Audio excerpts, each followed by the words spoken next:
物をお引きください。無理なご乗車はおやめください。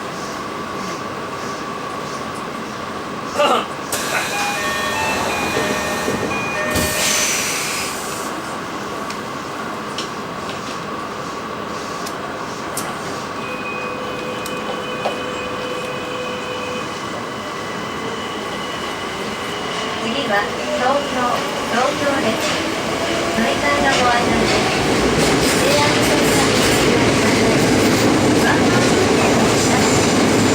丸の内線はワンマン運転を行っています。発車作業が乗り終わりましたらドアが閉まります。ご乗車の際にはお手回り品を車両のドアに挟まれないよう、お荷物は前に抱えてご乗車くださるようお願いします。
出口は右側です。